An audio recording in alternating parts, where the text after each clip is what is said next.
A aprovação da lei que institui o marco temporal pelo Congresso, contrário do STF, e uma nova batalha jurídica pode acontecer. A situação também envolve o Executivo, já que depende agora da sanção ou veto da lei pelo presidente Lula. Repórter Nayane Carvalho explica o que esperar então daqui para frente em relação a esse tema. Confira.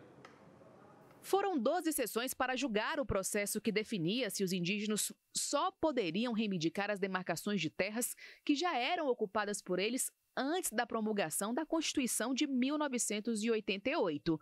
Na semana passada, por 9 votos a 2, o Supremo Tribunal Federal invalidou o marco temporal e definiu o pagamento de indenização prévia a proprietários de terrenos em locais ocupados tradicionalmente por indígenas.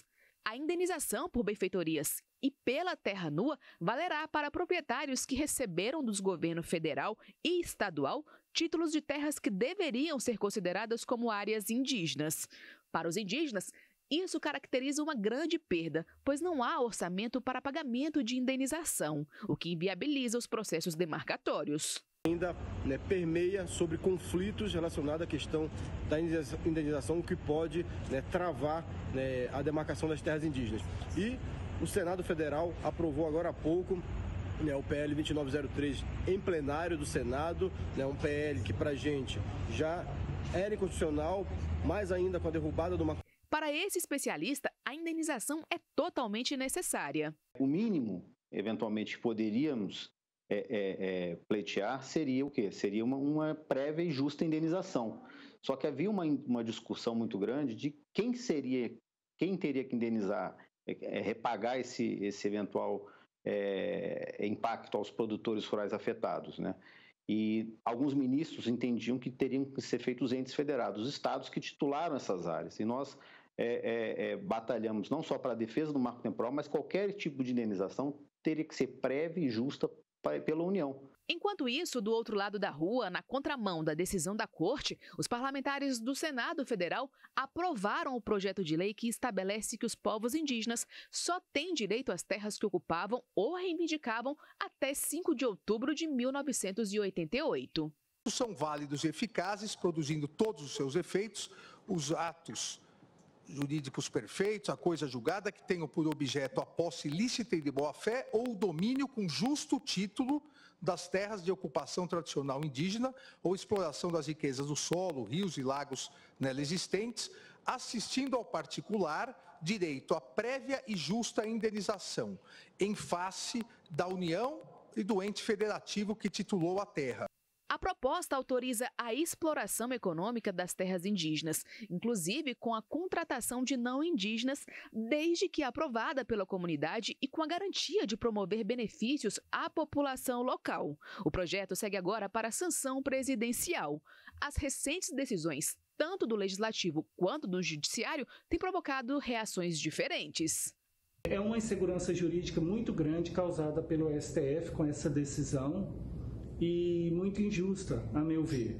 Caso o projeto de lei realmente vire lei, haverá uma situação jurídica totalmente diferente daquela apreciada pelo STF no julgamento recente, pois naquela data não havia nenhuma lei federal fixando o marco temporal. Vai ser restabelecido o marco temporal? Mais ou menos, porque esta lei não é uma lei complementar, não é uma proposta de emenda à Constituição e, como lei ordinária, ela vai esbarrar no entendimento já formado do STF a respeito do marco temporal. Vai ter que passar pelo rito. Então, alguém vai ter que propor uma ação de inconstitucionalidade contra a lei, essa lei isso vai ter que passar por julgamento, são todos os votos de novo. Enquanto ela não for declarada inconstitucional, ela vale. Portanto, o marco temporal fica valendo, até que essa lei seja derrubada. Enquanto isso, já houve lá no Congresso Nacional a proposta da PEC, que é essa emenda à Constituição, que aí sim, aí coloca lá no artigo 231 o marco temporal e aí nós temos o restabelecimento do marco. Os indígenas são contrários ao marco. Argumentam que o critério de ocupação no dia 5 de outubro de 88 não é suficiente. Isto porque alguns povos nômades podem estar ligados a uma terra, mesmo não habitando naquela data específica. A aprovação no Congresso de um tema que já foi considerado inconstitucional pelo STF pode levar a Corte a se posicionar novamente. Os parlamentares avaliam que incluir a tese do marco temporal na Constituição poderiam dar fim aos embates jurídicos.